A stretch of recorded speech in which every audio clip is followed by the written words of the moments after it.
Welcome to episode 73 of the Graveyard Shift Horror Podcast. I'm your host, Sheldon, and with me as always is my co-host, Mike. Boo, everybody! Really? What? It's like nearly Halloween, and, we are recording after midnight. Ooh, spooky. Yeah, whatever. Oh, lucky for me, I've got lots of beer to get me through this episode. Ooh, what you drinking? Oh, got an awesome one, man. It's called Golden Gremlin. Oh. Dude, that looks good. Can you pass me one? But then I'm only going to have 5. You know what? All right, fine. Here. Oh, no, don't throw it at me. I'm bad at sports. Oh, fuck. No!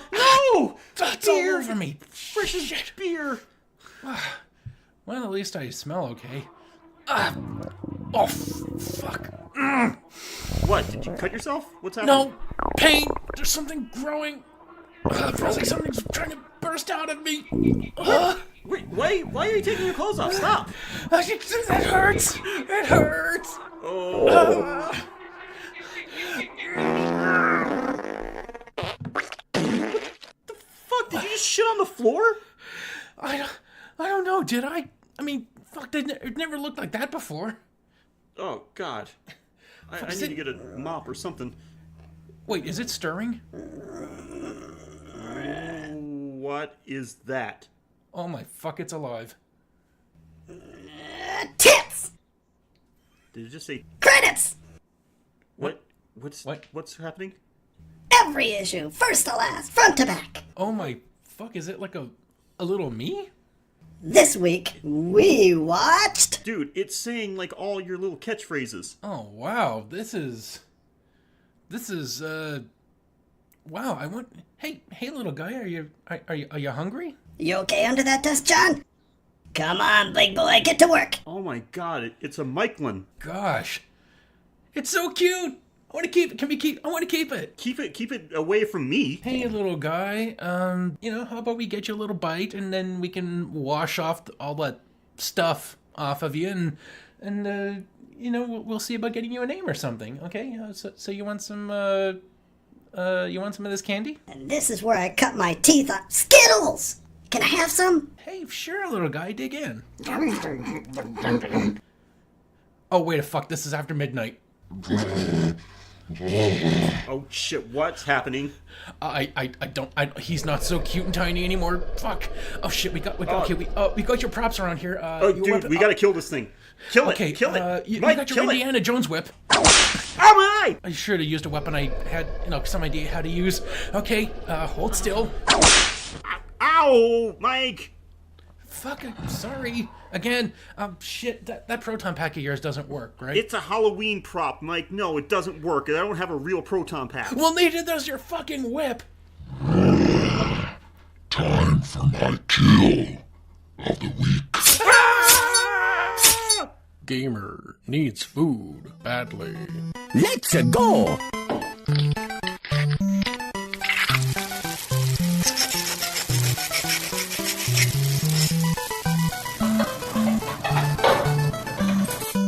Order up!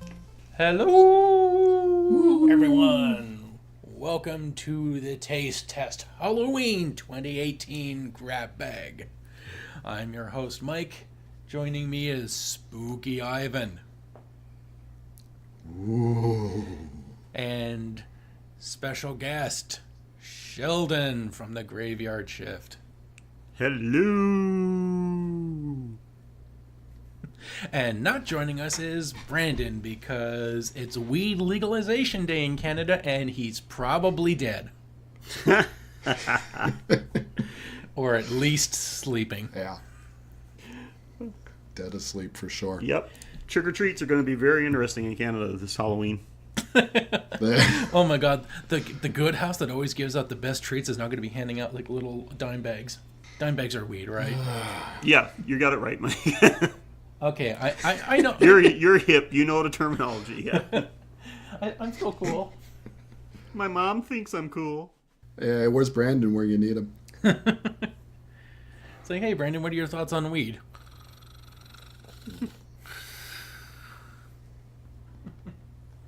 It's as eloquent as we've ever heard him. He's got a joint in one hand and and his hand in a bag, and his other hand in a bag of Cheetos. Oh, well, I'm sure. You should have tried the weed that your dad did. The weed that doesn't get him high, just makes him smell bad. No, he gave him the weed that made him high, and he wanted other weed. Oh, yeah, right. My fucking daddy wants weed that doesn't get you high. It's like he doesn't want the buzz. What? It's like he's the type of person that takes the most obvious thing and be like, "Can we not do that?" Well, Anyway, to his defense, taste test. you can get non-alcoholic beer. So That's a good point. Can I get non-high weed? We're gonna need a weed that doesn't get you high. I just want to help my back pain, but not feel like numb and pleasant and agreeable to be around. welcome to the Weedcast. That's right. Our guest Kevin Smith will be joining us in a minute. Hey, everybody. Okay, so we have covered some NES games on this episode, right? And they are, in no particular order, although it is order from suck to good, Ghostbusters 2, Gremlins 2, and Castlevania 3, because this is the grab bag of sequels. So, Yeah, guys, grab bag for sure, as you were saying. These were a real mix. oh yeah, Just unbelievable greatness and just unbelievable suckage. and then a beautiful balance in the middle. Yeah, Leaning more towards decent, but let's decent anyway. skip all that and let's start with the worst, Ghostbusters 2. Boo. So Yeah, indeed. yeah, so all of these the two of these games are based off movie titles, so let's talk about Ghostbusters 2, the movie first. What were your guys' thoughts on the movie as a sequel? Definitely a big step down from the first one. Not as bad as I think it gets a bad rep. I think a lot of people immediately dismiss it as a bad movie. I don't consider it a bad movie. Pales in comparison to the original, but not really that bad. It underwhelmed, really, was what it did. Yeah. People were expecting a tone similar to the first one, and it just had a totally different vibe. Yeah. But it wasn't a Like bad movie. Ghostbusters, the original, is arguably my favorite movie of all time. It's at least at the very least in my top 5. Ghostbusters 2 is nowhere near like my top 1 or 2, possibly 500. It's like, it's a movie. Yeah. Yeah. Yeah. I did it! I'm a Ghostbuster! Yeah, you can definitely tell Not the same. that they were giving up. Yeah, it's hard to follow up a hit like that. I mean, as you're talking about the same sequel syndrome as you see in many of the NES games, like Castlevania 2, trying to figure out how to follow up on what you did before, but you want to make it fresh, you want to make it a little different, and You want to have it. often you miss the mark. You want to have it cut off at the most inopportune moments where things will just get darker, your enemies will get harder, and the gameplay gets stopped. So you get that jarring experience. It is a horrible time to have a curse, actually. Could you, not? Just have the sun go up in the background and, maybe enemies will change, or when you've defeated all those enemies, then other enemies will come along. I have to stop the gameplay. But luckily we didn't get that in Castlevania 3, but we're not talking about that right now. Well, apparently you are. So. But Ghostbusters 2, the video game. Yeah, well, Ghostbusters 1 and 2 for the NES were not great. It was really hard to find a decent Ghostbusters game, but it did, when they came out with the Ghostbusters for the Xbox 360 and possibly other games, that was the Ghostbusters 3 we really needed. Oh. It was a direct follow-up. That was fantastic. Great references. I played that on the Wii. Upgraded proton packs. Seriously, somebody has a supercut on YouTube where they've taken all the cutscenes and put it together from that game, and you've got Ghostbusters 3 the movie right there. Yeah. Yeah, it was fantastic. But anyway, They even had, let's like, talk the about a mayor. shitty Ghostbusters game. Yeah. Yeah, we're not talking about a good Ghostbusters game either. Yeah, that's right. Yeah, we're going to just We're keep talking about- wandering off this path because it's so god-awful. Yeah, we're trying to avoid it, but we can't. So Ghostbusters 2 opens with a unique little crawl, and it goes, "At the stroke of midnight on New Year's Eve of the last decade of the 20th century, America's largest city is about to pay for the nastiness of its inhabitants." When that day comes, when the slime starts to rise, when ghosts start arriving by the boatload, there's only one thing to do. Vote And then we Trump! And then we get to see a bunch of tiny little Ghostbuster icons swarm together, coalesce, and then out of that explodes the ghost holding his fingers up with a 2. And then the red slash appears. And we get a decent cover of the Ghostbusters theme, as far as NES is concerned. And this was a different version than the Ghostbusters 1 NES theme, right? Yeah, it was. This one was a little more upbeat. The tempo was cranked up a bit. And the best part was that it didn't have Yes. Yeah. So already it's an improvement. Yeah, marginal improvement. And it only goes downhill from here, folks. Oh, yes. Well, you get a Slimer icon against a brick wall immediately asking, like, 1 player or 2 players. Because apparently you can suffer with a friend. Yeah, for that friend that came over to play games with you that you never want to see again. I tried playing the 2-player mode, but I couldn't get it to connect to the internet, so... Yeah. The connection timed out.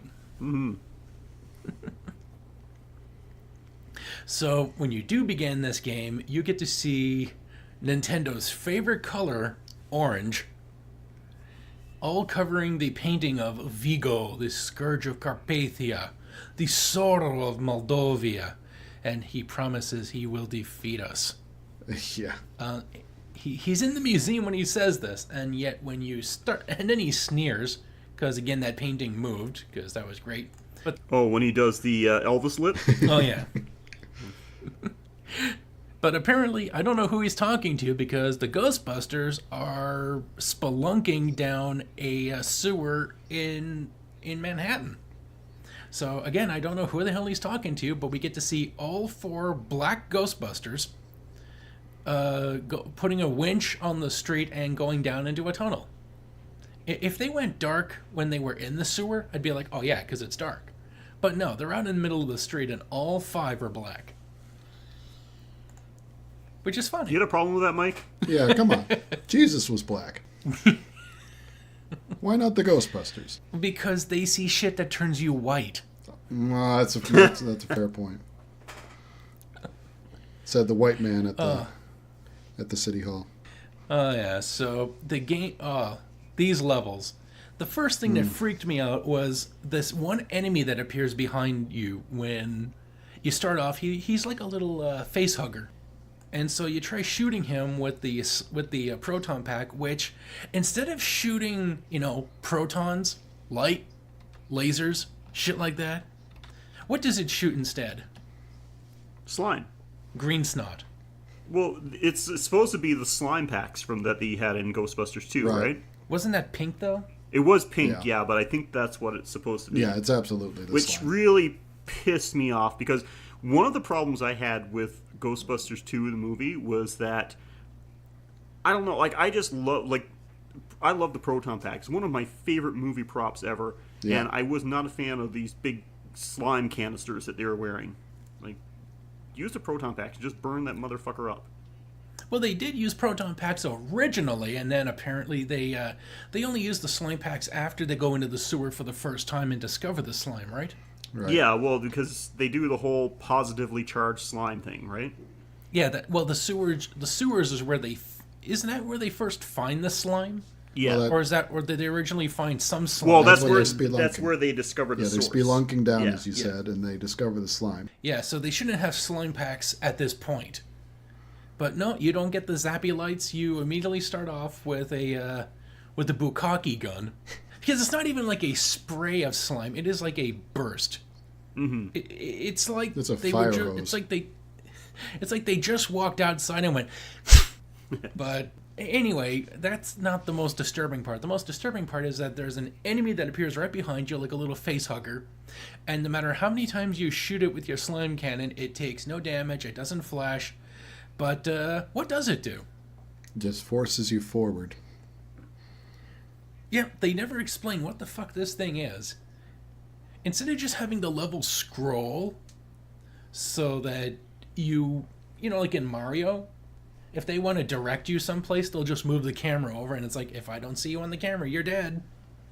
But no, they have to personify the scrolling with this thing that looks like, I don't know, it looks like an 8-bit version of the Tingler from that Vincent Price movie. Oh yeah, you're right. And you can't shoot it. You can't, if you try to jump over it, it will fucking pull you out of the air and drag you to the ground and kill you. No explanation given for what the fuck this thing is. You just have to run in the opposite direction. Mm-hmm.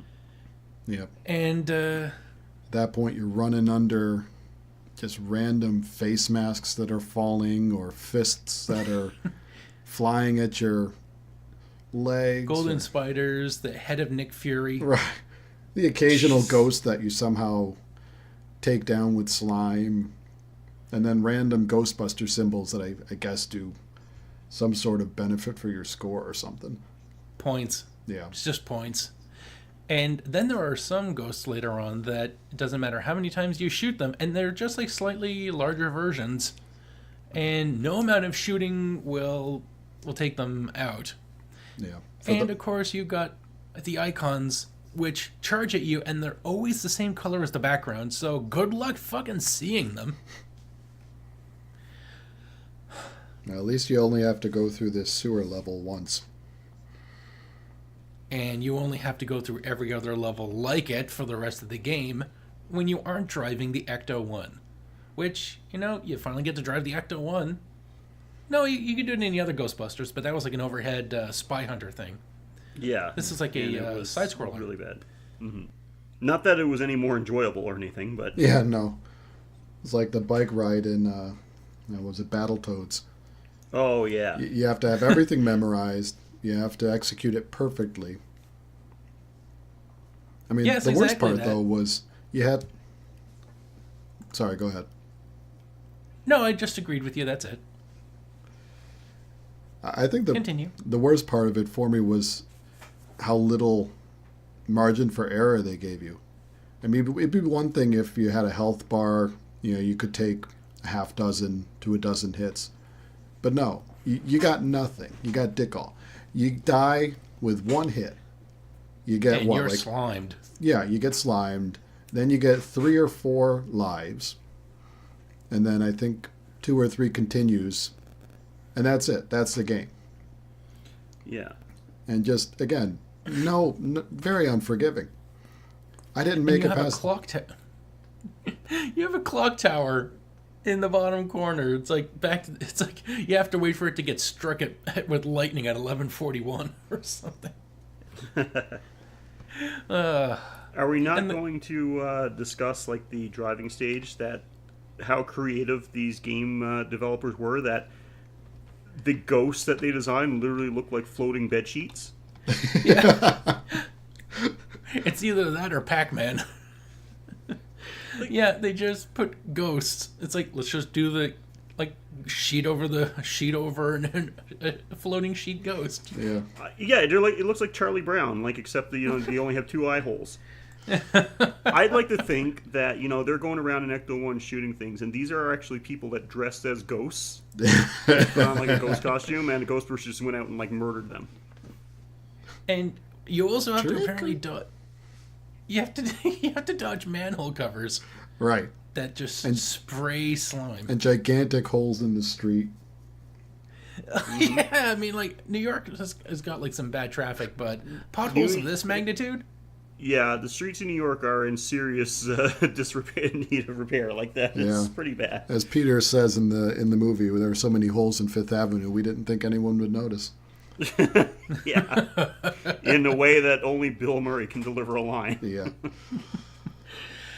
And apparently they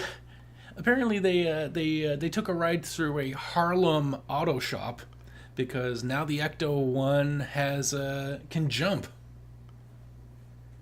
The Ecto-1 has hydraulics and it's a hoopty now. Mm-hmm. Yeah, and that's how you cross it. That's how you cross the gaps. Right. But this was actually the best part of the game for me. I mean, as hard as it is to say.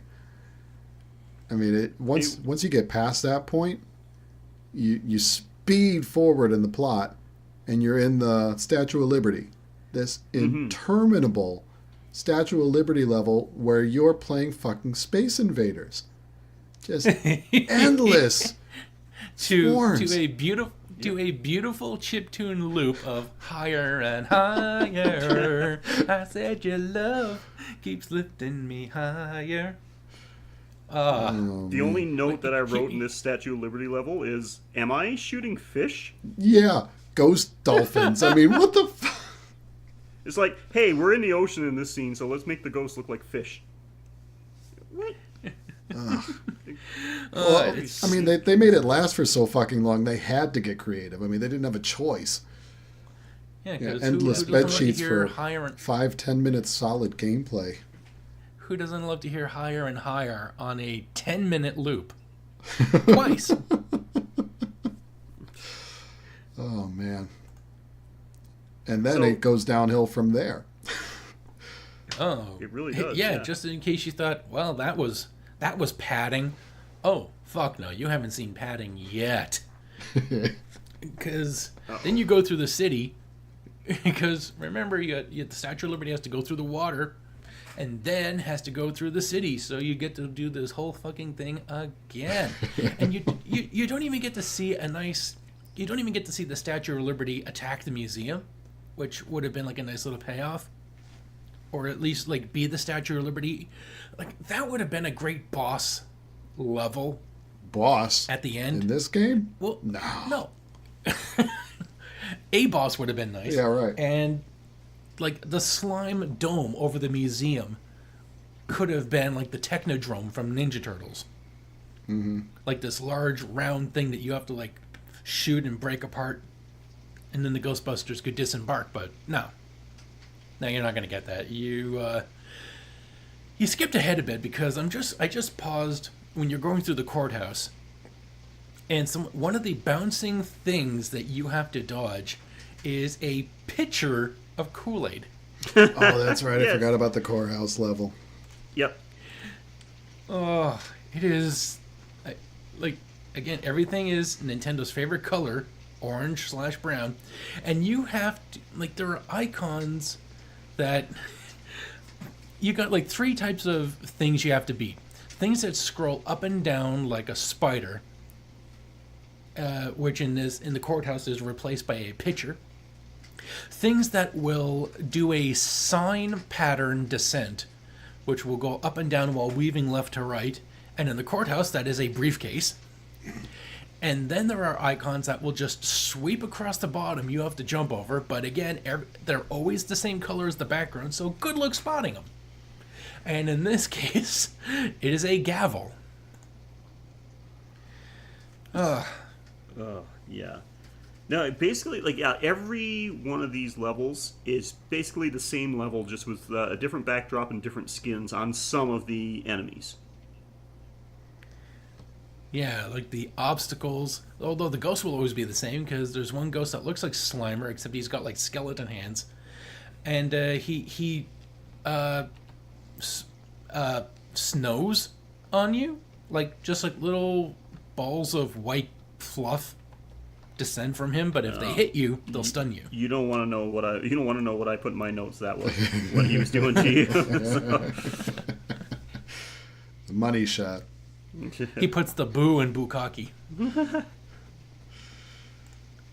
Oh man, yeah. And then the Ecto-1 drives through Central Park with more potholes, but apparently floating floating asphalt, which I don't even know why you'd want to try to aim for that when you can just clear the jumps. And then they have like little islands that you have to do like quick double bounces while also dodging I don't know if they're like flipping manhole covers or bowling pins. I don't know what the hell I'm looking at, but it's like I'm looking right at it and I still don't fucking know. Yeah, who fucking knows? And then that's when you get to the Statue. Well, yeah, the Statue of Liberty, who...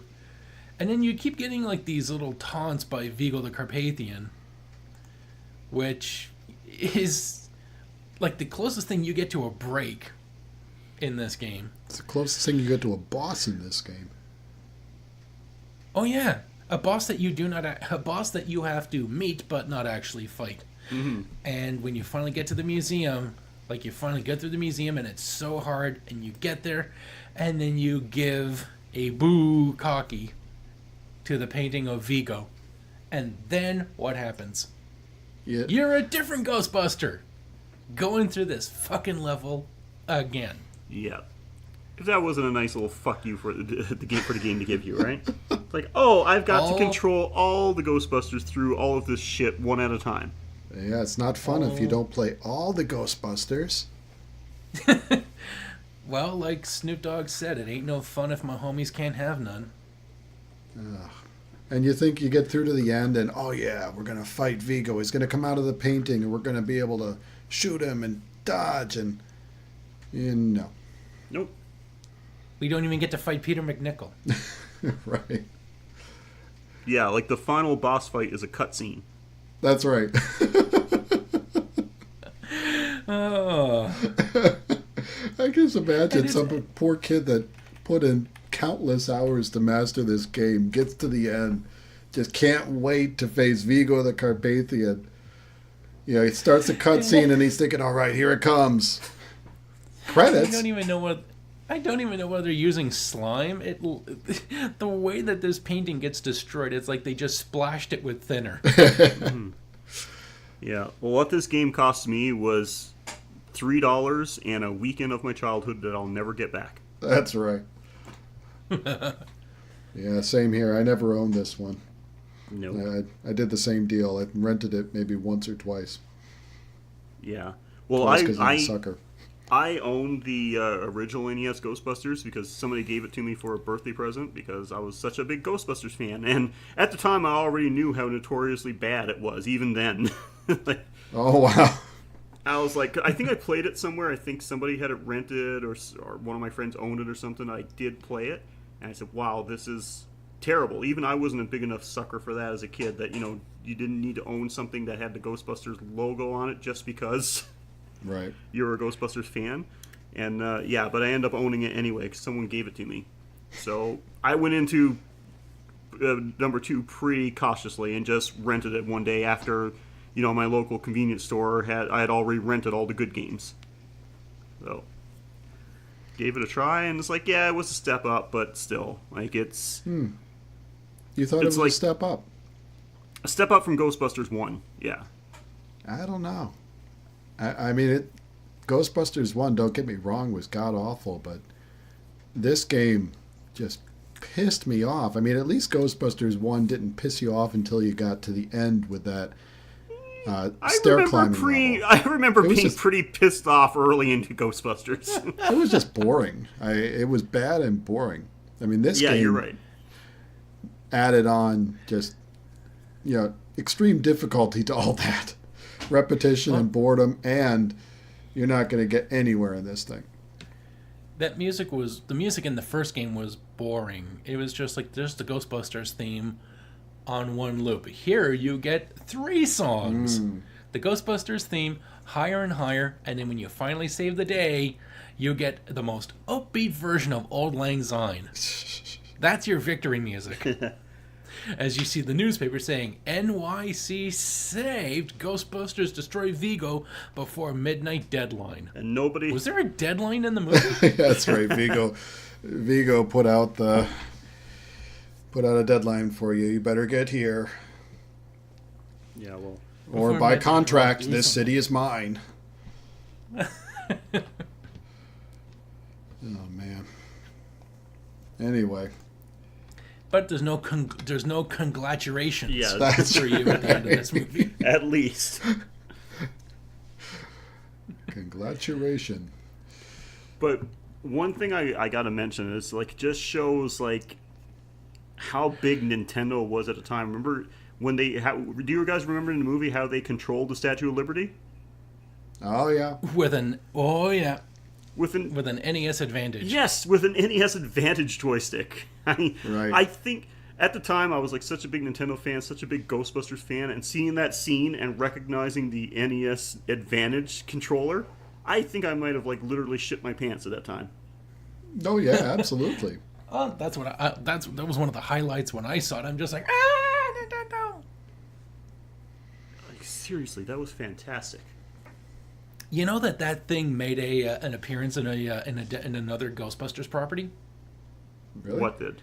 There was the NES Advantage. Oh, really? Yeah, the modified NES Advantage showed up again in a comic, which was a comic crossover between the Ghostbusters and the Teenage Mutant Ninja Turtles. Wow. Wow. Donatello and Egon are both working on some devices, and they both get activated at the same time, and it creates a rip between their worlds. Mm-hmm. So the turtles show up, and they're like, "What? This is like New York, but like a different New York."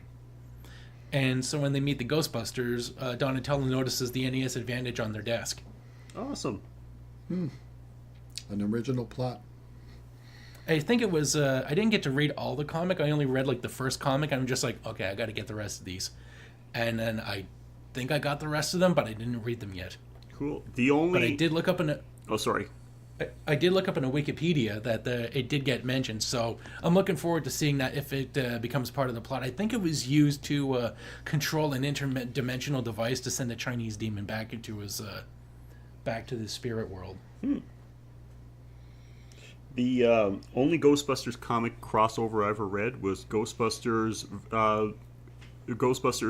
and Mars Attacks. What? Yeah, it exists. But the Martians aren't ghosts. They are, because all the Martians that died, their ghosts got left behind on Earth.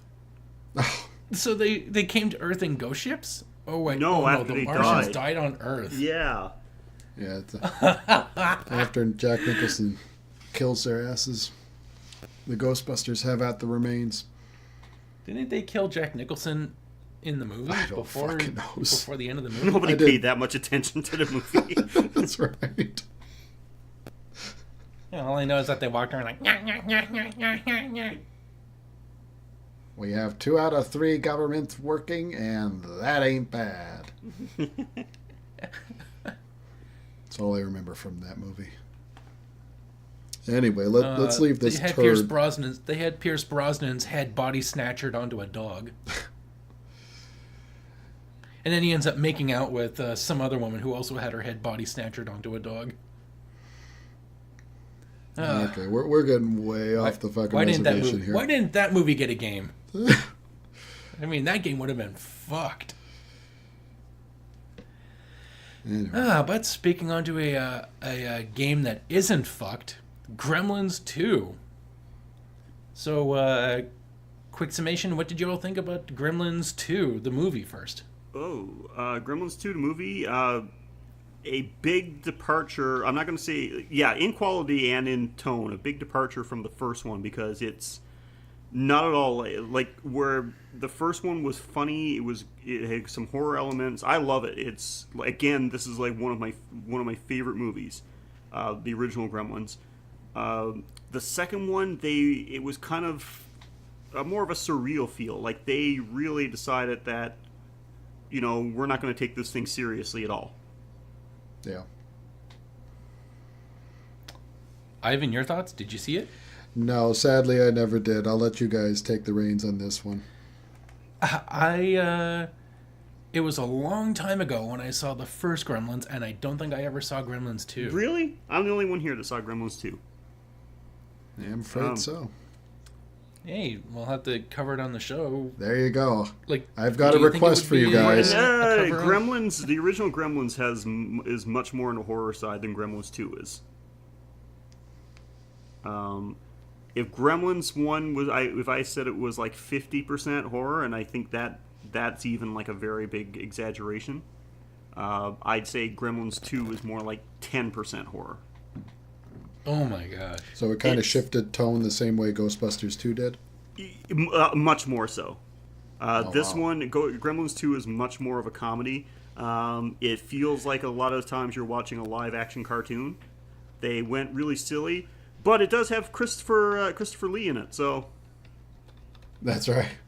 yeah. Well, that's horror. That's automatically 30% horror. Yeah.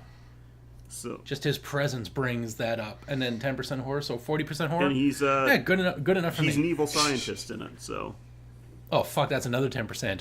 50% horror then. see, there you go. Yeah, they're tied. But you know, I enjoyed it. But it is this one. Gremlins 2 is really silly, like really silly. Like you've got to be in the right state of mind to enjoy it. Where Gremlins is the type of thing like I could throw it on anytime. It's always on my Christmas movie rotation list, and I don't care what anybody says. Yes, Gremlins is a Christmas movie. I could watch it anytime though, but Gremlins 2, I really got to be in the right state of mind to watch it, like to actually enjoy it. Yeah. And you get some weird characters. There's a spider gremlin, a bat gremlin, an electric gremlin. You get a female Wasn't gremlin. there a hooker gremlin? Yeah, like you get the sassy gremlin, we'll call her. Did she like snap her fingers and jab her head from side to side? She's got attitude for sure. Yeah, And there's a sounds big musical number towards the end as well with a Frank jeez. Sinatra gremlin. Of course So there they can was. talk. Oh yeah, there's one gets injected with some kind of intelligence serum, and he becomes very intellectual. Oh my gosh. Well, I will say, at least from the sound of it, the game gave at least a decent representation of the movie. You're talking about the bat and the various gremlins that appear in the movie. You're actually seeing them here in the game. Well, it is. I mean, I know. Like we always give games a hard time. Like we always give them a bad rep when they're based on a movie because like they never turn out like the movie. But I mean, you got to realize that's a really hard thing to do. You know. The movie's already The movie's already plotted out the levels. Yeah, I mean, And you can't do a direct translation. Like not everything's going to work. But they did. I will give them credit. This game is not great, but they did make an honest attempt of incorporating the things you saw in the movie, putting them in the game. So give them props to that. It's done by Sunsoft, and they are well known for their Batman games, like based on the Tim Burton movies, which were great games. And again, like deviated away from the movies a bit, but they did put some elements in there.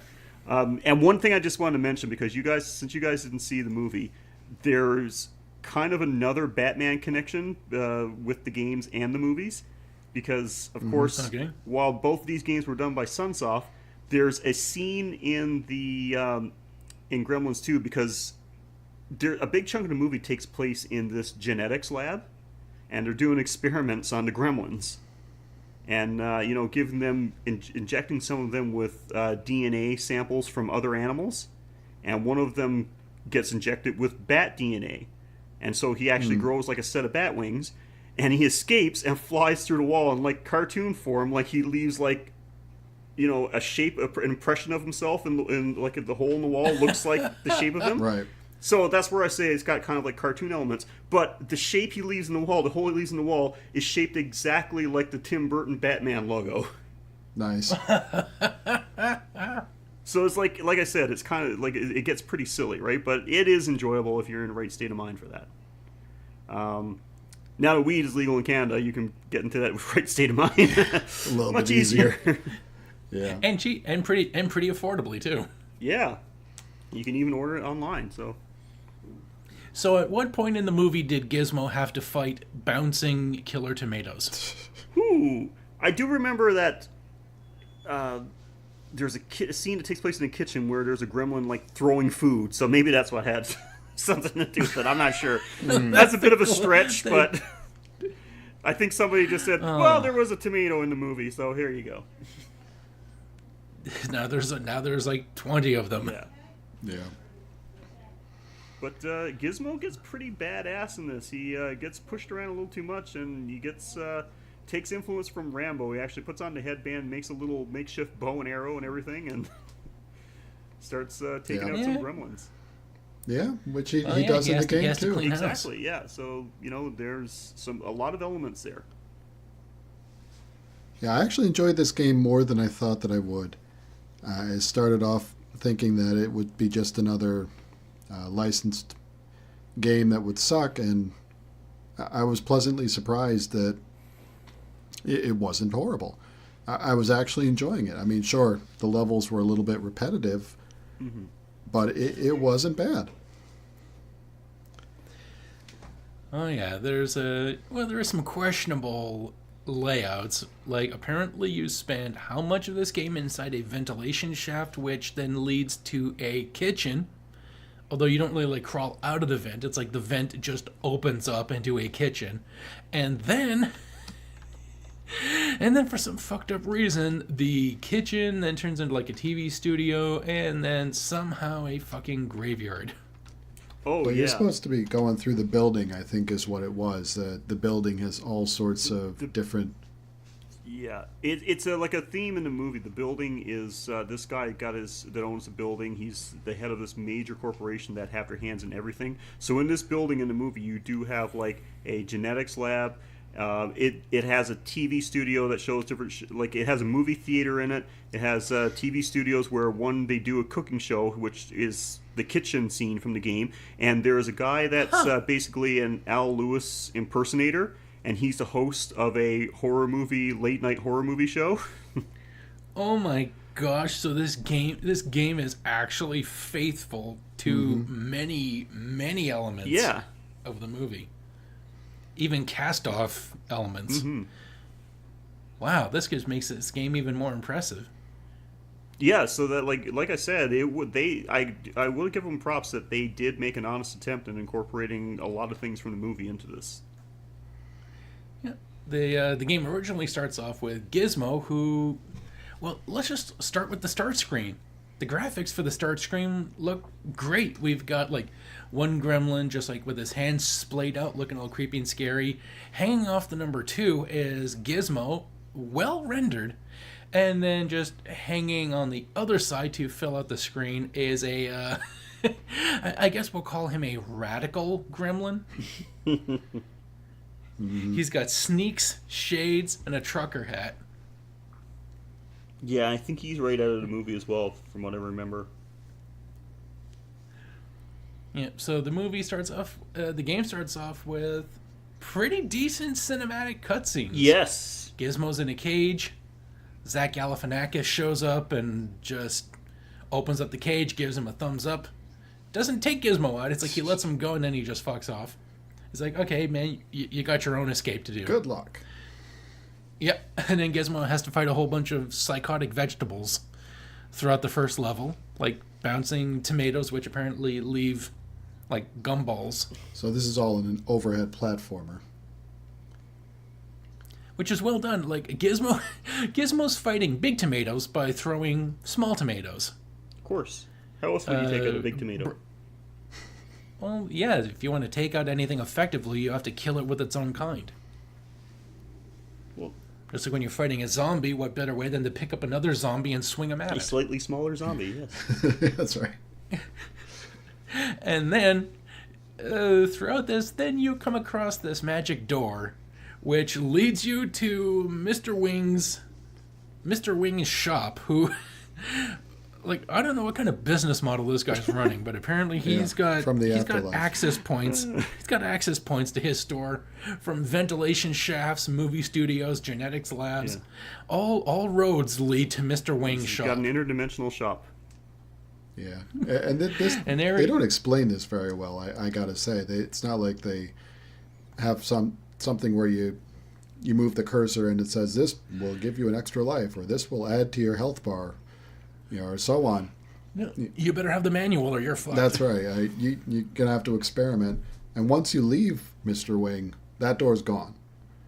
Yeah, you can only buy one item. Like, even though you Right. have enough crystal balls, because that's what all the enemies drop, even though you have all the crystal balls, you could buy all these items, he will only let you buy one thing.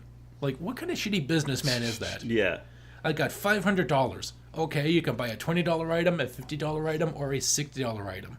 Well, how about I buy all of them since I have $500? Nope, just one. Yeah. And I know I'm getting into nitpicking territory here when it comes into the shop, but did you guys happen to notice the title, like the caption when you're talking to Mr. Wing?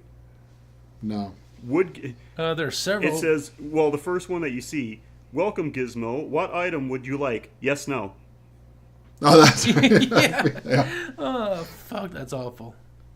Well, did Mr. Wing speak good English in the movie?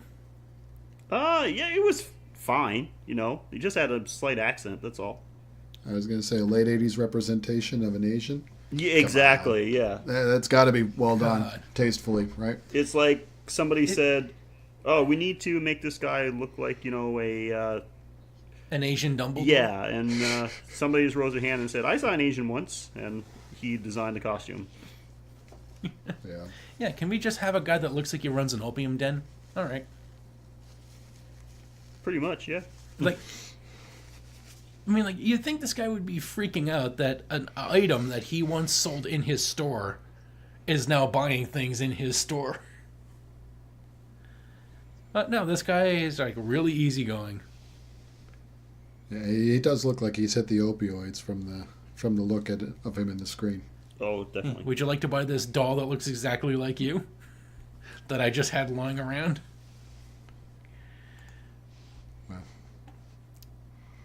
But the best things you can get is a heart, which will extend your life meter. You can get a balloon, which will let you survive falling down a gap, Which, and also carry you over some part of the level for 5 seconds. Yeah, that was good. Get that fucking balloon if you play this game. Yeah. I got as far as I did because of that balloon. Mm-hmm. And not only does it carry you wherever you control the balloon, Yeah. right? It'll carry you wherever you want for the 5 or 6 seconds, and you're invincible. So you fall down this shaft or whatever, and then you just carry yourself right past all the million bad guys that are in your way. You're just looking up at you like, oh, hey, there goes Gizmo. Yep. Were we supposed to kill him? Oh, well, whatever. Fuck it, whatever. He's got a balloon. That's right. Yeah, he's got a balloon. Why even try? Yeah. And when you get to the end of the first level, you manage to escape, and then you get a lovely cutscene of Gizmo walking under a leaky pipe. Yes. First of all, yeah, you mentioned the cutscenes, Mike, and like I gotta say, for an NES title, like the cutscenes in this thing were great. I thought they were very well done. Like it looked like what it was supposed to look like. Like everything Right. was identifiable. Like I think they detailed it really nice. It was nice and big. Like it just, I had to make a note of it. Like I really enjoyed the cutscenes in this. And it actually told the story reasonably well. Yes. Yeah, without words, it did a pretty good job. Yeah. Yeah, so we get to see Gizmo pop off 3 gremlins, and like, do they have any names? Like, I know, like the one with the mohawk is Stripe, right? No, Stripe was in the first one. This one is the one with the mohawk, and this one is literally called Mohawk. Right. So who's the one in the middle with the one that looks like an Ewok, or not like an Ewok it the from the one with, movie, like, the but the goofy Ewok. face? But, yeah, the one that looks like the Ewok from the George Lucas Ewok cartoon. So you had Lenny, George, and what was the last one? I can't remember. Well, Lenny and George, that sounds like a reference to Mice and Men. Oh, it does. Yeah, you're right. You're right. I didn't even think about that. So I guess the other one. Daffy. That was it. Daffy. So anyway. Yeah, it's all the things you remember from Mice and Men. There's Lenny, there's Squiggy, and then there's Bullet to the Head. Don't forget the bunnies. That's all right. Yeah, tell me about the bunnies. My pet rabbits. I will raise them. And I will hug them and pet them and squeeze them and call them George. So they outnumber Gizmo, and then they decide to imprison him in a completely accessible ventilation shaft. Yeah.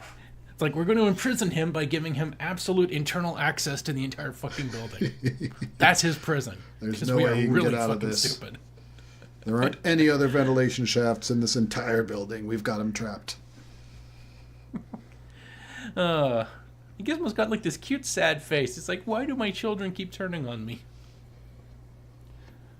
Yeah. Well, you know, they came from bad seed, Gremlin.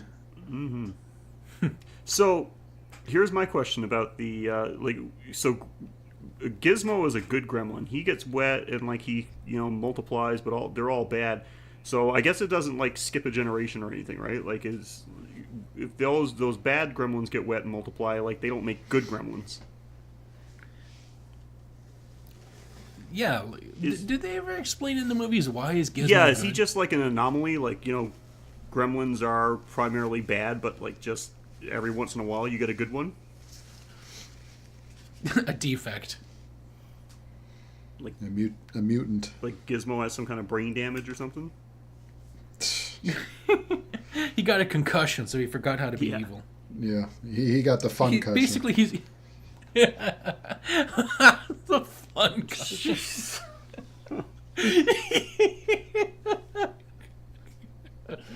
Oh, wow. This makes me happier. If you pull back if you brush his fur the other way on the back of his neck, you'll see the switch flip from bad to good. From data to lore. So you go through several levels, and then you plow through a genetics lab, and then I think after 2 levels you actually fight a friggin' boss. Yeah. But at the end of every level, you get an upgrade to your weapons. And then if you're smart and you're good, when you go to the shop, the first thing you buy is a power canister, which basically permanently upgrades your weapon. If you can identify it. Yeah. That's why you need the internet for it, to be like, what the hell is this? Is that like pop? Is it a can of soda? Is it supposed to replenish my health? What the hell is it? Yeah, I didn't go that far. Needless to say, I didn't go that far in the game either. And then you get to fight different bosses, like, one is just a big gremlin. What the hell is his name? Oh, this was Mohawk. Does he have a name? It's just... Yeah, this was Mohawk that you're fighting. And you actually... Was that the first one with the what the hell is he holding, like a machine gun? I don't think he's holding anything the first time you face him. He just kind of claws at you. Yeah, that's what I remember. Oh, right, there's that one. Yeah, because I'm just looking at a screenshot of one, and you tell me, look, is there a fucking dinosaur in the audience?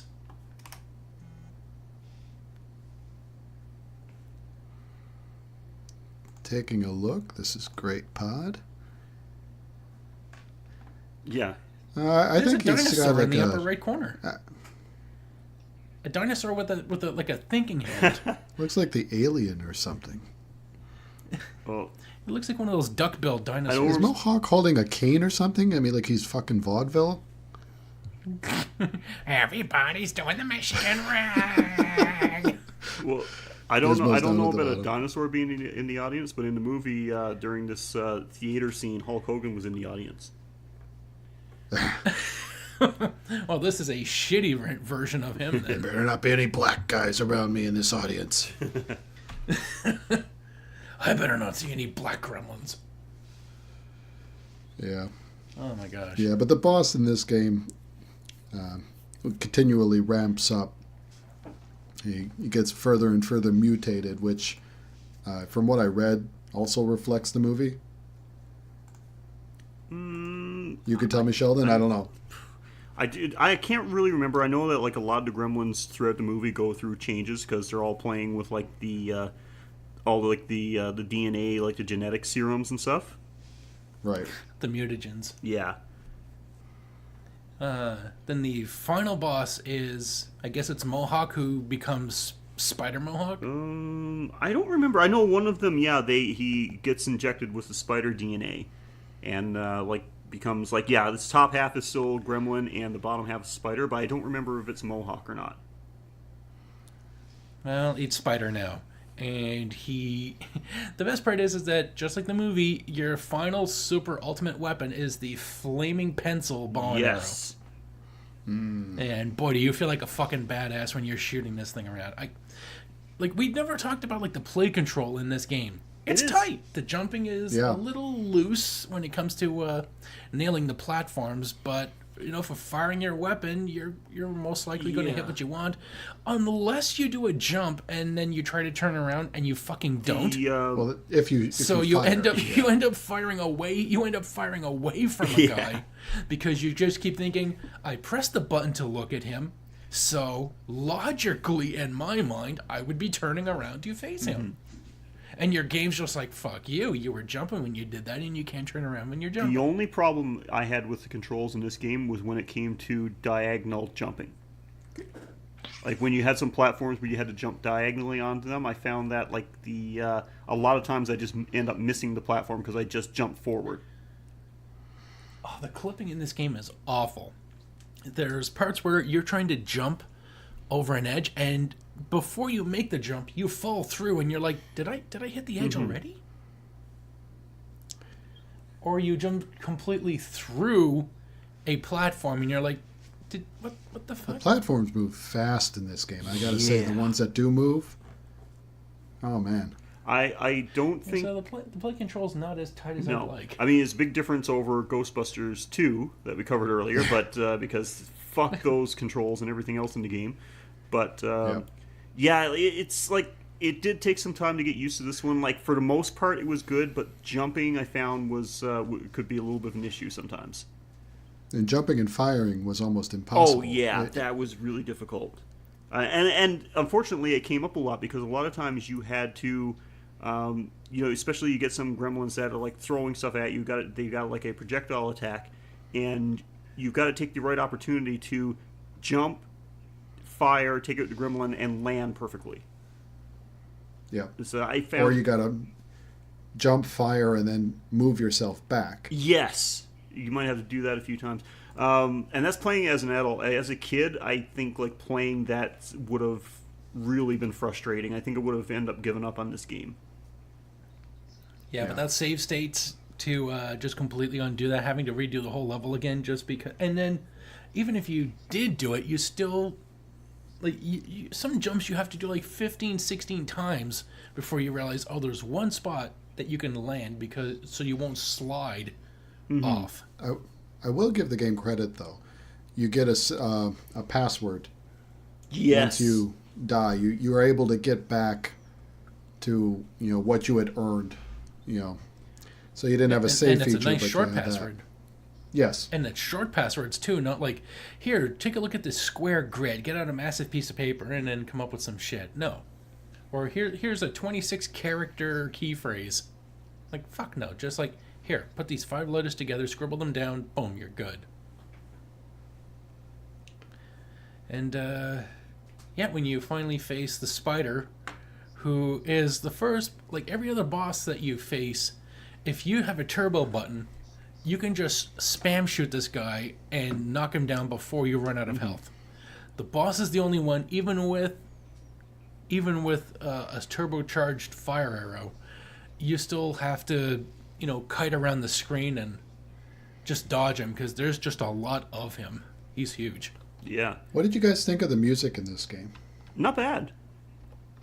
Not bad at all. I don't recall hating it. It wasn't annoying, and when it comes to any like 8-bit video game, as long as it's not annoying, I'm fine with it. Yeah. Done by Sunsoft, which, as you said, did Batman, also did Blaster Master, so company that knows its way around some decent video game music. I kind of liked it here.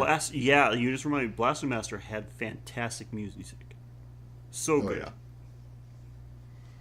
Yeah, but yeah, I like the scene, and it reminded me fighting the spider boss really reminded me of when Gizmo actually fights him in the movie, and fucking like badass and pretty like savage moment in the movie, because the spider actually has I can't remember her name from the movie, but Phoebe Cates, whatever her name is, her character.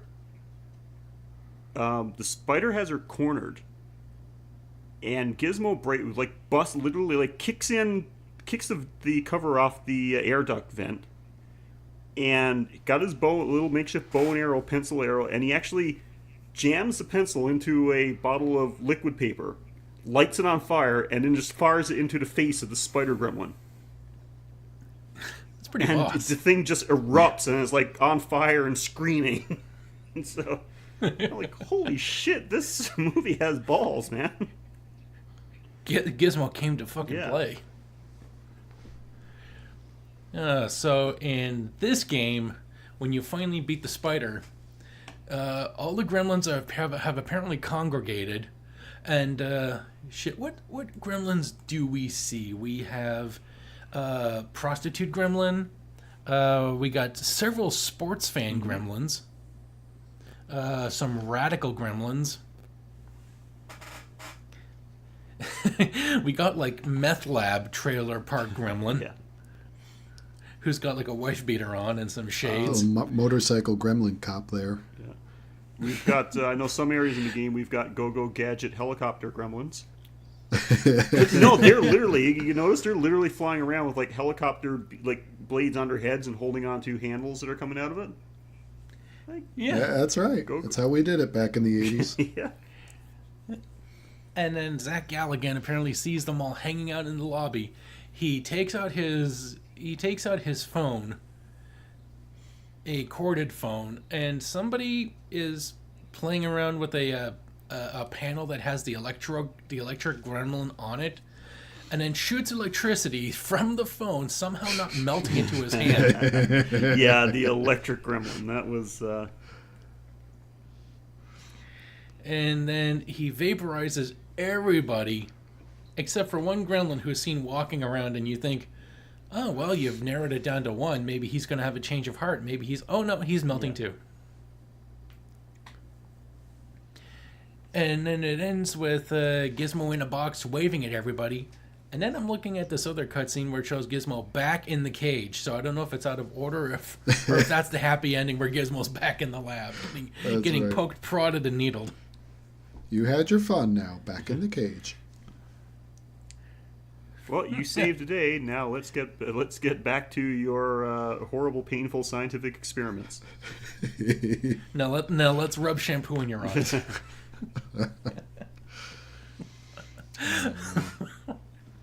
And let's.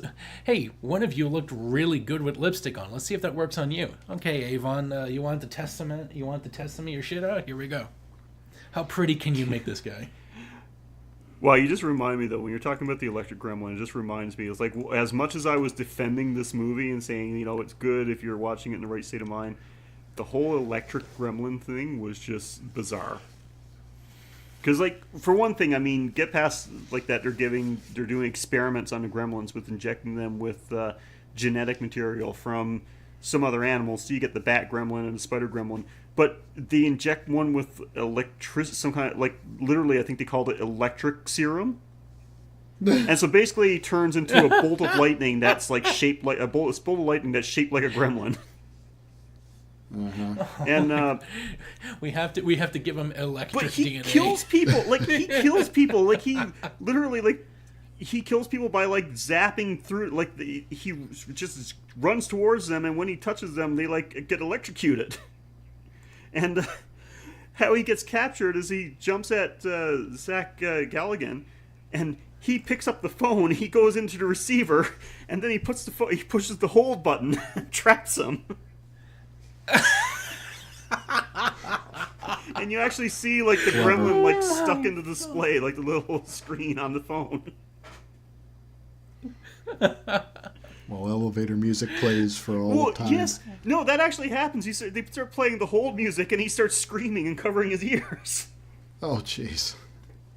And so yeah, their big plot to like wipe out all the gremlins is they get them all to like I can't remember how they lured them, but they lured them in the lobby of this building, and they set off the sprinklers. So like all the gremlins, of course, are about to like multiply, and there's thousands and thousands of gremlins there.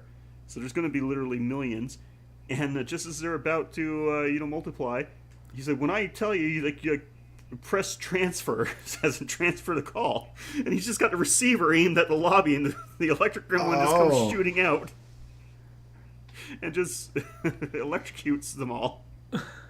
Wow. So. Yeah, because you do fight the electric gremlin in the game, don't you? Yeah, you do one boss. Yeah. Mm-hmm. So, and then you apparently like beat him into a phone. That's how they should have done a level of the game. Like Gizmo's weapon should have just been like a phone receiver. You just like beat him to death with it. Or you run up to the wall, like you beat him, and then when he starts to flash, like he's ready to zap at you, then you run to the wall, grab the phone, hold the receiver up, and then he gets like thrown into it. Well, they could have just made it into one of those awesome cutscenes like they've been doing with the rest of the game. So I'm surprised they didn't like have him like attack someone as a lightning bolt, and then you just like capture him in a bottle. Yeah, so that was pretty much what it was. Instead of a bottle, it was a phone. Yeah. Well, we should probably put a wrap on this one and move on to the third. Yep. We're gonna have a. Yeah, we finally move on to the creme de la creme, the main all-star, Castlevania 3. Ivan, can you give us the introduction? Absolutely, I can. Of course, I wasn't expecting you to pitch it to me, so it's going to take a few seconds for the. Hold on. I'm going to see if I can find the music. Da da da da da da da da da da. Castlevania 3: Dracula's Curse. During 15th century Europe, there lived a person named Dracula. He practiced sorcery. Hold on. Oh, fuck you, it's rolling. There. He practiced sorcery in order to create a bad world filled with evil. He began taking over the continent of Europe, changing countries from good to bad. The good people of Europe tried to fight off Dracula, but no one was able to survive. Finally, the Belmont family was summoned to battle Dracula's vile forces. The Belmont family has a long history of fighting evil. The townspeople became afraid of the Belmonts' superhuman power and asked them to leave the country. Fortunately, the people found a mighty Belmont named Trevor, who they had just exiled, but they changed their mind, called him back. The curse of Dracula hold on a sec. has begun. We don't hate you enough to die. The fate of Europe lies with Trevor.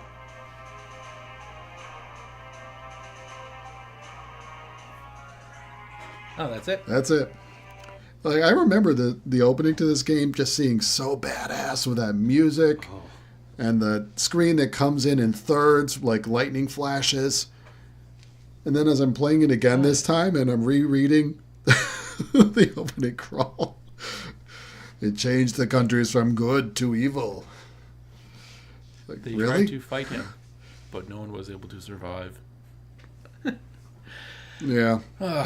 Yeah, not quite as badass as I remember, at least in terms of the localization of the Japanese, but this game, oh my god. Just top to bottom, the music, the same gameplay as Castlevania 1, pretty much the same weapons that. But going back and doing a prequel, which I mean, I don't even know if at the time like that was a thing for video games to do a prequel. Like I know it's pretty common now when you get like a popular game series, but at the time Right. like that was like, well, I mean, I was 12 when I was playing it, so like in 1990. But yeah, like I that blew my mind. It's like, wow, what a great idea! Like to go backwards and like show it from the beginning, like of the first Belmont to take on Dracula.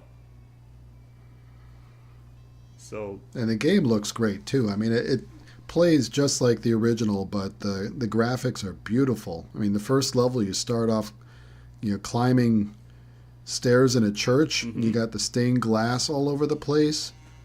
yeah, the backgrounds looked fantastic. Pretty much like the same look, the same design as the first Castlevania game, but you can tell that they put more detail into this one. Right. Yeah, and I mean, well, it makes sense too because you're looking at the first Castlevania game was early into the NES life, and this one is getting closer to the end of the NES life. So they've pretty much pushed it as far as it can go at this point. Yeah, they had mastered the craft. They knew what they were doing. Yeah. Yeah, and you could even at the beginning screen where you get to enter your name right off the bat, you can give yourself an advantage by calling yourself Yeah. Help Me. I learned that trick from Nintendo Power. So yeah, I actually, when I owned this game, I owned all 3 of the Castlevania games on the NES when I was a kid. And yeah, I got that tip from Nintendo Power, and let me tell you, you want those 10 lives. Believe me. Because Yeah, holy this game shit. is fantastic but tough. It is hard. It definitely had the challenge that the other ones had. Oh, and every level starts off with, well, the game starts off with just this great organ music.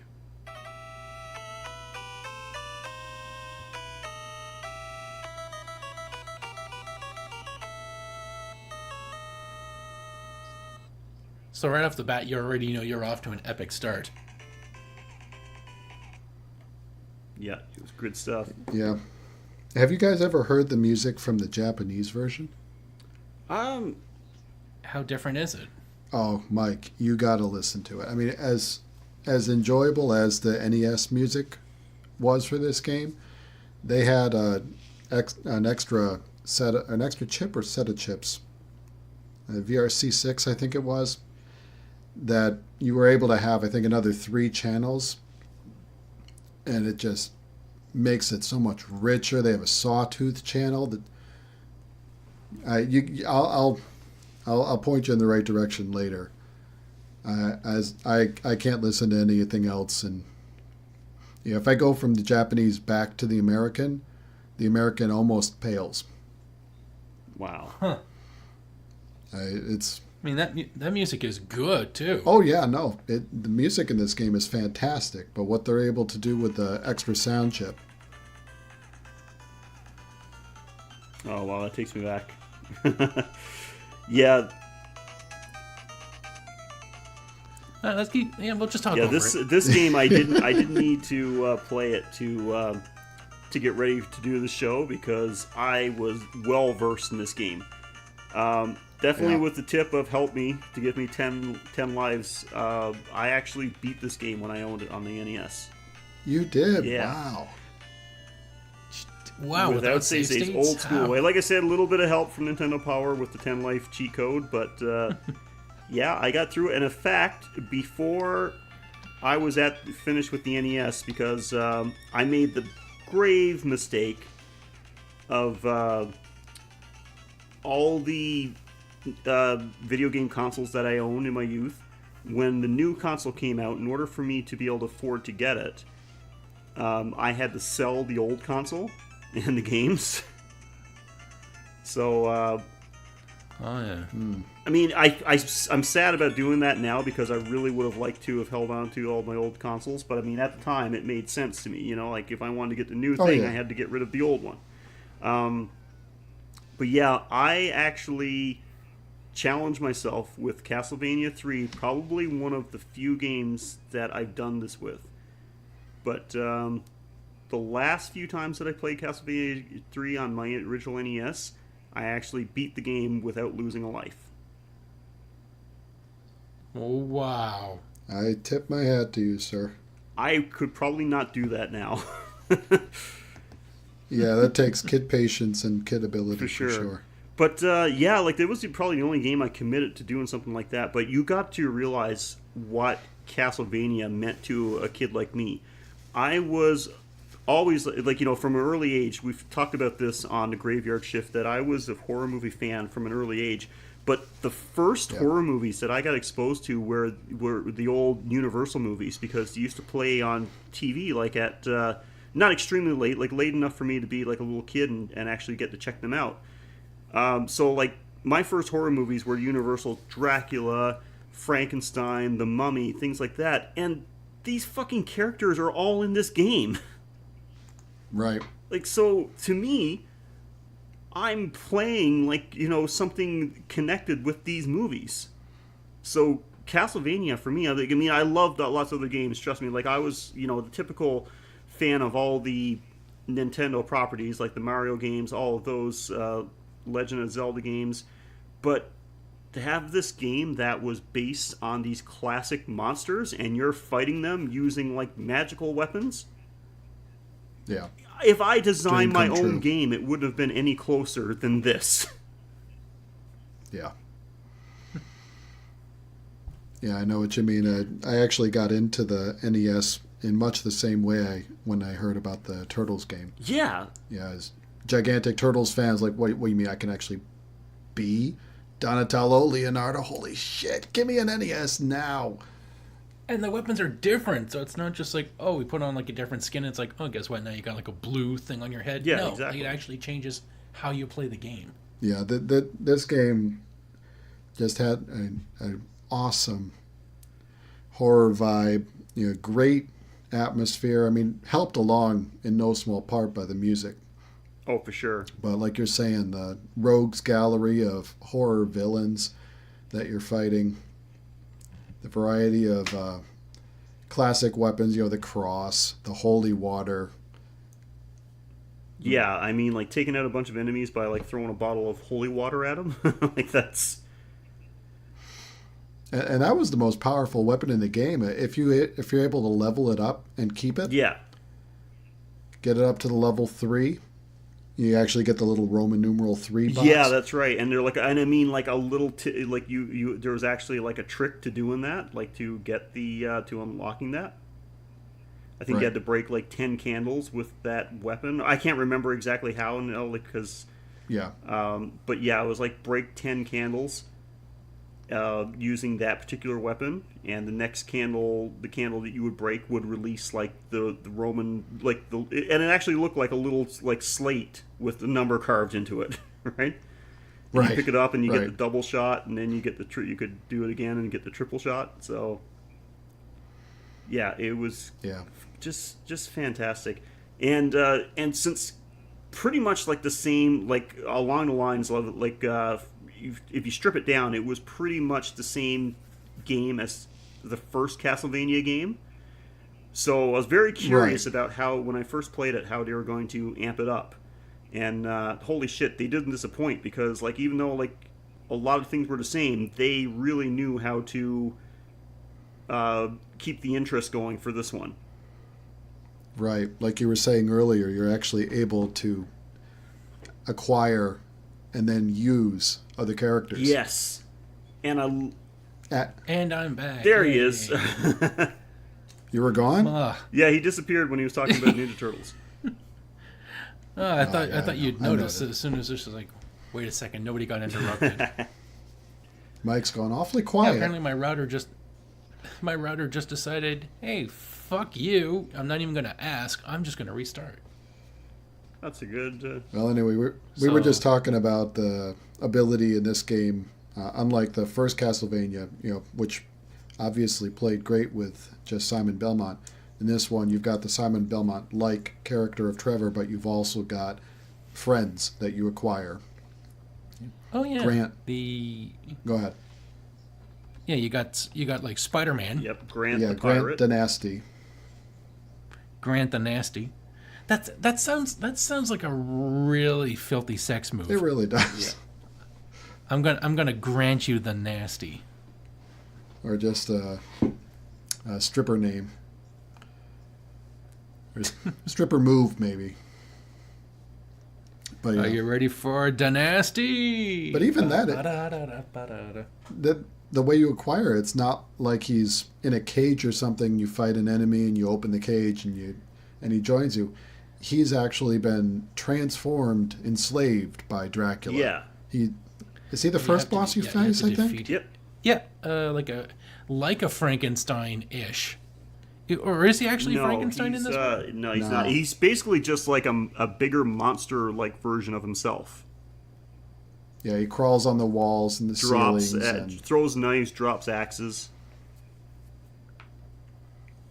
But then when you finally beat him, he's just like, oh, thank you for literally beating the evil out of me. Basically, yeah. I'm a pirate dude.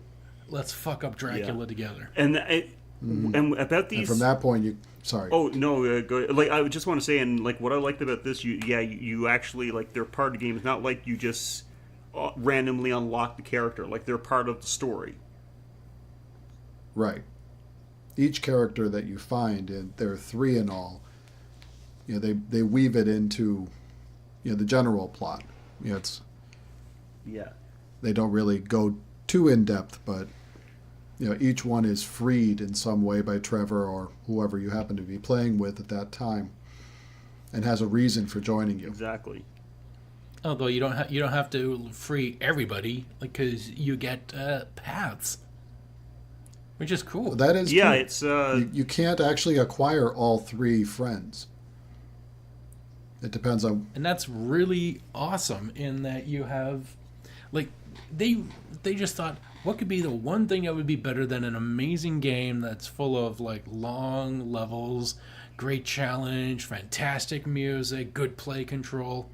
What would be the one thing that could top that? Oh, how about we make it super replayable by having you be able to play the game with 3 different styles based on your friends, as well as completely different levels, so you don't even get bored of coming back for those guys.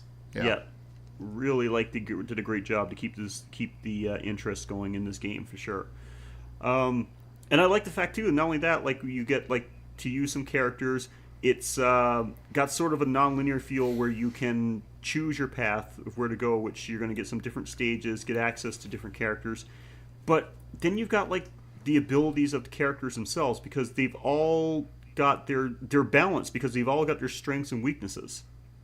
Like, for instance, Grant and Alucard have abilities that allow them to access different areas of a stage that you can't get to if you're using Trevor or Sypha. Because Grant, with his climbing ability, can climb some places that you can't get to, and Alucard can turn into a bat and fly in places. But just to make sure that you don't stay as those characters, they make them considerably terrible at fighting. They're weak, except for Sypha, because Sypha's magic powers are pretty powerful. Like, they pack a punch. But yeah, Grant and Alucard, like, their attacks are weak.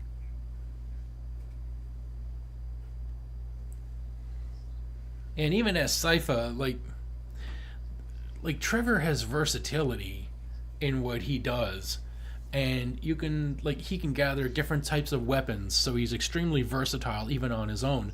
But even with Sypha, the magic, it will run out. Right. And there's no guarantee that you will get, like, all the hearts you need to get by, and the versatility depends on what the enemy feels like dropping. Like, you don't have your first weapon is like a tiny little staff, which turns you into, like, the lamest version of Donatello. Yeah, she's entirely powered by her magic. Yeah. Which can run out of hearts, and maybe you'll get a different weapon. Like me, I never did. I only had the Fire Blast. I could never get any other Fire Blast is good and powerful, but short range. But like the freezing and the lightning were... I think I like playing the game mostly when I used Sypha. The Fire Blast was what I used primarily. But there's a trick. Do you remember when you play a boss where you play like a evil version of yourself? Yes. Yeah. Oh, the clone? I found the trick to that, and what you need is Sypha's lightning attack, because the lightning attack for some reason just shoots like 2 balls of energy that like travel in an arcing pattern. One arcs upward and one arcs downward. when you fight, if you pick Sypha when you're fighting your clone, the only power that the clone Sypha uses is the Fire Blast. And there was a way that I found to trap the clone Sypha on the bottom of the screen. And then I just kept belting it with the lightning blast, and the bottom arcing orb used to keep like swinging down and hitting her while she was like stuck and couldn't attack me. Oh, I love finding those kinds of strategies in these games. You felt so smart. Yo, you felt like yeah. a badass. Especially if you're playing with friends and you're letting friends give the game a try and they get to this and you just watch them repeatedly get their ass kicked by the same boss, and then you get to take the controller and say, "Let me give you a little tip," right? Let me show you how it's done. I'm not even gonna look. The thing is that like one thing I would have given to this game to make it better is that you could drop various upgrades for like if you're playing as Trevor, that you would get also upgrades for your spirit companion. Mm-hmm. So because if you're playing as Sypha, you can only beat enemies using your magic, so you can run out of hearts pretty damn quickly. So, like, if you can run as Trevor, he can use the web and never run out. So it'd be nice if you could drop, or if say you drop a Trevor upgrade, then when you shift into Sypha, that present should also shift into something only Sypha can use. Like if it was Trevor's axe, when you shift into Sypha, that axe becomes a magic spell of ice, lightning, or fire. Mm-hmm. Like I would have liked that, just so that you have more incentive to use them, because Trevor's a fucking powerhouse on his own. Oh, you can easily you could beat this game without anybody. Through the game without using any of the companions. In fact, like that would be the easiest way to beat the game. The only one that I found like having a really big advantage, like I said, was like the trick with fighting your clone by using a trick with Sypha. And then there's a couple of areas that are really frustrating because they're really jump heavy, jumping a lot of ledges, while the infamous Castlevania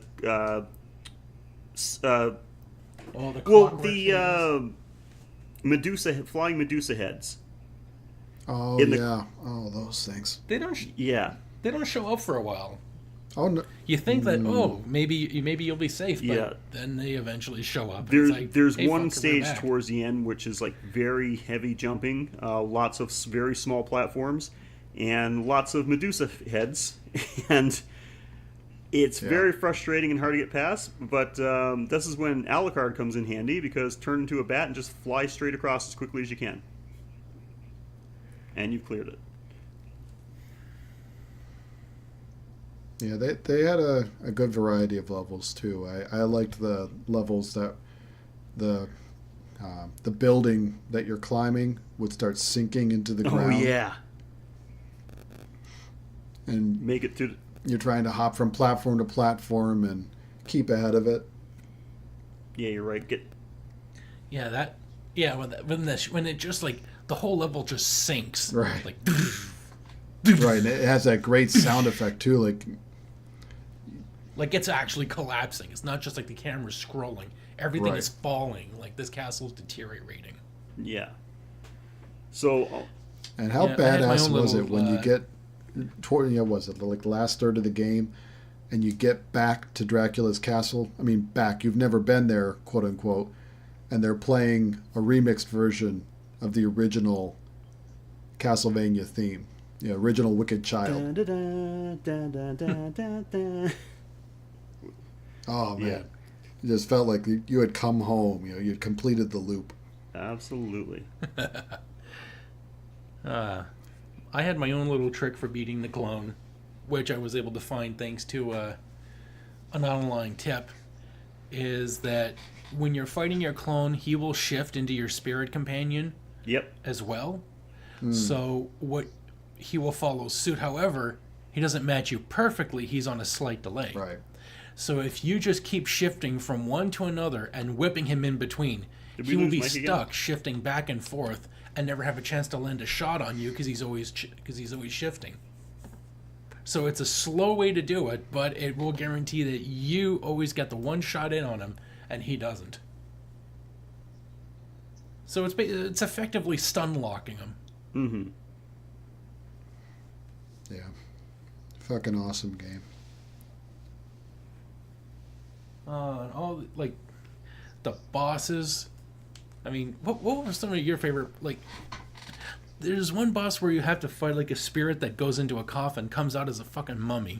Oh, yeah. And then when you fight the coffin again, you're like, oh shit, do I have to fight two mummies? Well, one is a mummy and the other one is, I don't know, like a fucking Medusa or something. Like, what was the other one? It is just nuts. Then there's like three coffins, and it's always like one of them's a fucking Frankenstein or a gargoyle. Frankenstein monster. Right, some sort of. That was my favorite. Yes, Frankenstein with what was it? A hammer on his shoulder? Yes, he's got a huge hammer. And you could only damage him by hitting him in the head, or hitting him in the hammer. I couldn't quite tell which one it was, but just hitting the main part of his body, which was directly in front of you, wouldn't do squat. And he would occasionally run at you, so you're constantly having to get on this platform out of the way. And he would quickly dart away. You think, okay, great, he's going to hang out here and I can just head snipe him. No. You get one shot in maybe before he's moving away out of your range. Yeah, that's where you quickly learn that the item you want to have for the Frankenstein monster is the holy water. Yeah. Just get on one of the ledges and just keep blasting him. Yeah, stun lock him. Yeah. Yeah, best weapon in the game. Yeah, for sure. Yeah, and did any of you get to fight Dracula at the end? No, I wasn't that good at this game. Oh yeah, I did. Yeah, fighting all three forms of Dracula was real fun. Oh, yeah. It started off as fun. Merciless is the only way I can describe fighting Dracula. Then he turned. Yeah. Yeah, his power set is confusing. At first, you just think, first he starts off. I mean, if you fight this guy for the first time, you immediately get fucking burned to death because he surrounds you with fire, and you think, okay, I'm just gonna sit still, wait for this to end. Nope.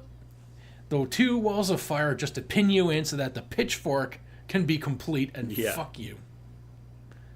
Yeah, there's right. Definitely a tip. Like, there's a trick to fighting all of his forms, but yeah, like even if you know the patterns. You know exactly what it is you're supposed to do to beat him. It's still a challenge because, like, knowing the plan is a lot. There's a lot more to beating him than knowing the plan is a lot different than actually being able to execute the plan. Yeah. Right. Yeah, knowing that he's going to do something is not the same as anticipating how he's going to do it. Because the thing about the engine they used in this game is not, even with save states, going through the same scene over and over again gives you an insight into the engine of this game, where it is random as fuck. Yeah. You will think, okay, I'm going to save, approach him, and then he's going to do something, and I'm going to go around it. But the second you begin, he automatically adjusts and changes what he did the first time. So he's not locked into a pattern of attack. He will just completely adjust on the fly to you. So that's like a testament to the programming skill of the developers. Yeah. They didn't just lock in. It's not something that a blind person can do. I've seen games where blind people can play simply because they remembered a simple pattern of jumping or running. Yeah. Which was your favorite of the three forms? There's one where he turns into just mass of flesh that's got 5 faces and drips, that was my throws up blood on you. That had to be my favorite. And you got to kill each face one by one. And when you kill each face, it leaves a skull, a skeleton face behind it. Right. You're not really destroying the face. You're just whipping the meat off of it. You're flaying the flesh off its bones. Which was freaking awesome, man. How freaking cool was that when you're a kid and you're playing this and you're literally actually seeing on NES you're seeing gore you're fighting this monster that's like a bloodsucker by nature, and then it's like turned into this face that's throwing up blood on you. Mm-hmm. And Yeah, it's pretty hard to say anything, to choose anything besides that. I mean, this lets you know these people aren't fucking around. You want to have like a medieval, gory, violent experience with an unyielding force of darkness. Exactly. You're gonna fucking get it. And it's just like good all around. Like this to me was just the perfect game. And I was a big fan of Castlevania 1, and this one, not so much Castlevania 2, and we don't have to talk about that. Everybody knows like the issues with Castlevania 2, but Yeah, this was the spiritual you success can listen of to- really Castlevania. You can 3. listen to that Exactly. episode of the Taste Test. Yeah. This was a redemption. Like after Castlevania 2, this was just an absolute love letter, apology, redemption, for sure. all in one. So anyway, guys, we're about an hour and a half in. We should probably start wrapping this up. So going along with the theme of the episode, let's go game by game. What Halloween candy Ooh. would you say Ghostbusters 2 is? Oh, For Ghostbusters 2, I think I would say gumballs. Like those little individual wrapped gumballs that you get. Which, like, they're kind of nice, but quickly lose their flavor and become repetitive. oh. I'm just going to go with the old-fashioned molasses Halloween candy. You know, the stuff just comes in like the orange and black wrappers because they're both gross. Yeah. And like they don't even have names. They're Yeah, just like pretty haunted much. houses. Or like a black cat and like a sheet ghost. Yeah. I think What about you, Ivan? I'd have to go with Skittles, where at first I'm thinking it looks good. You know, it reminds me of something I like, namely M&Ms. And then I taste it, I experience it, and oh my God, it's disgusting. I just could not stand this game whatsoever. I don't know. I'm okay with Skittles though. I think M&Ms are better. Yeah, I can't stand them. To each his own. I realize some people love Skittles, but for me, they're just a tragic misrepresentation of candy.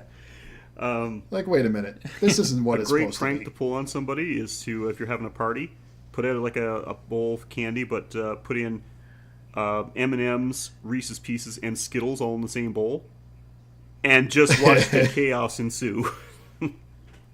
Yeah, If somebody like just reaches in, grabs a handful, and think they have all of one candy, and all of a sudden they're getting chocolate and peanut butter and some kind of like artificial fruit flavor at the same time, These they flavor almost go into profiles shock. are misleading. It's amazing.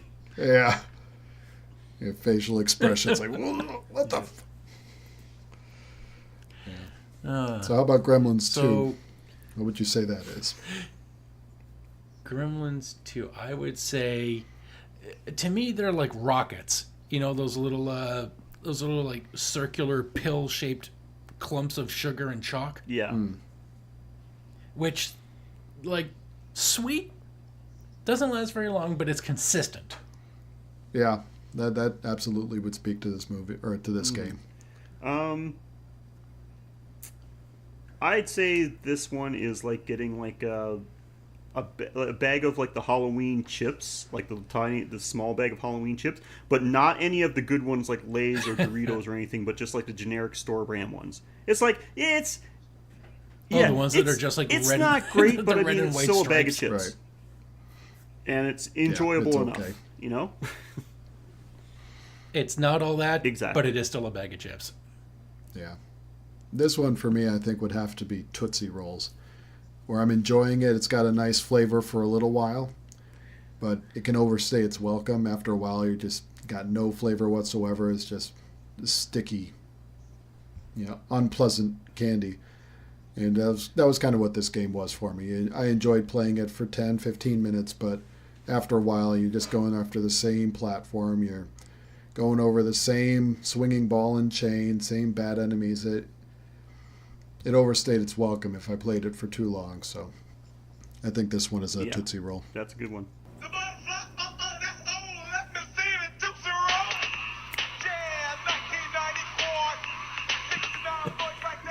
I had to give the Tootsie Roll song. Come on. Fair enough. So let's wrap this up. How about Castlevania 3? What candy you got? Castlevania 3 for me, it would be going out trick-or-treating, going out, a gorgeous, like, just smoking hot MILF opens the door, gives you a full-size Snicker bar. And possibly a blowjob.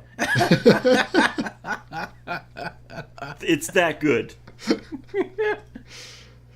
Creamy center. Mm-hmm. Yeah, I think for this one, it'd have to be the best candy of all time, the Reese's Peanut Butter Cup, like the king Oh, size. yes. That gives you a blowjob. That gives you a blowjob, absolutely. Yeah. You just you get the really big ones. You kind of stick your dick through all four, and you tell your wife to go at it. Just then she slaps you and divorces you, and it's sad. And you still got peanut butter cups. So Now you still got peanut butter cups on your dick. I mean, either way, it's a win-win. Yeah, exactly. That's what this game is, a win-win. How about you, Mike? Mine is just that it's like one of those. To me, it's like an entire box of the mixed Reese's things, where it's like little bags of Reese's Pieces, peanut butter cups, other stuff, Nestle's with some Kit Kat bars. Like this is like top shelf department High store, quality, good variety. top shelf variety store candy where it's all different, but it's always great every time. Like a blowjob. This game, okay, this is the perfect analogy for this game. This is the best Halloween candy that you can think of that partners itself with other amazing Halloween candy along the way. Yeah. Highly recommended. Oh, if you have not played this game, you are missing easily one of the best titles on the NES library for sure. Well, I was speaking about a blowjob, but the game too, for sure. That too.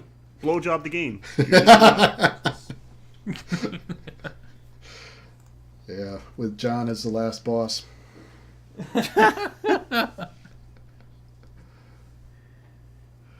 Oh, man. Anyway, would you guys come back for seconds for these games? Castlevania 3, obviously. Yeah. Gremlins 2, possibly. And Ghostbusters 2, absolutely not. Same. Yeah, well put. Yeah, I would come back. As I said, I was pleasantly surprised by Gremlins 2. I would play it again just, the 10, 20 minutes at a time and have fun with it. Mm-hmm. Yeah, Castlevania 3 all day long.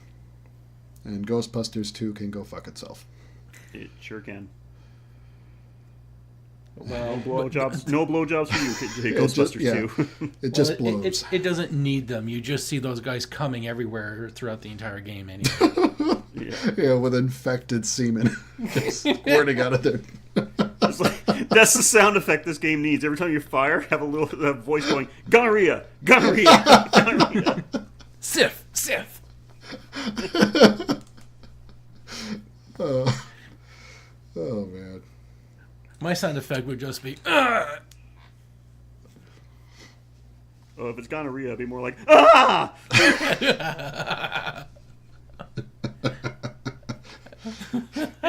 Yeah, that's the sound effect I was making when I was playing this game, that's for sure. Yeah, it was gonorrhea for the eyes. So that about wraps up this episode. So, Sheldon, thank you very much for joining us. Oh, guys, it was my pleasure. It's been a while, and thanks for having me again. Like, this has become like an annual tradition for me to come on here and talk about some horror-based video games with you guys. Yeah, talk about something besides movies. Well, it's our pleasure, 40%. Sheldon. Thank you for joining us. 40% less conversation about movies. Yeah, there was a lot of movie chat in there too, but still, that's when you're doing a video game based on a movie. What are you gonna do, right? Complimented well. Brought Absolutely. merged your shore with ours. Yeah. So hopefully you can join us again next year. It was fun. Absolutely. And and if you haven't listened to other show, I should say my show with I do with Mike, then check us out. Just look up the Graveyard Shift Horror with Sheldon and Mike. Each week, we watch a horror movie suggested by one of our listeners, and Mike and I break it down into the good, the bad, and any other category we decide to make up at the time. So, if you'd like to hear Mike talk about something other than video games and you're a fan of horror movies, check it out. And pretty much you can find us anywhere you get all your podcasts. You know, iTunes, Stitcher, Google Play, whatever, you'll find us. It's an awesome listen. I never miss one. Especially if you can't get enough of Mike, and I mean, who can? Then there you go. That's another source. Yeah.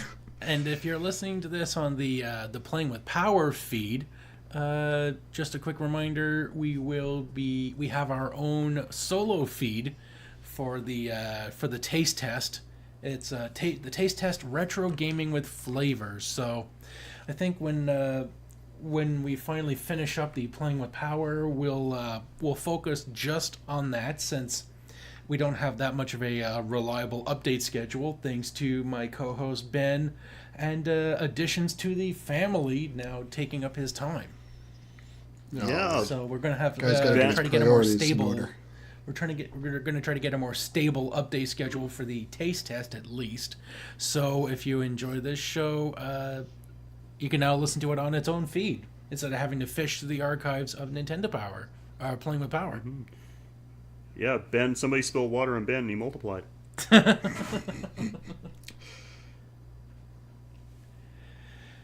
If you want to hear Brandon, well, message him and tell him to get his shit together. Or if you don't want to hear Brandon, if you don't want to hear Brandon, message us and let us know this show was so much better. No, show ain't the same without Brandon. We love you, Brandon. Put down the bong. We need you back. Yes, missed you, Brandon. Yeah. I only kid because I love. Anyhow. So, Ivan, do you have anything to plug? Nope. All right, so thanks for listening, everybody. I'm Mike. I'm Ivan.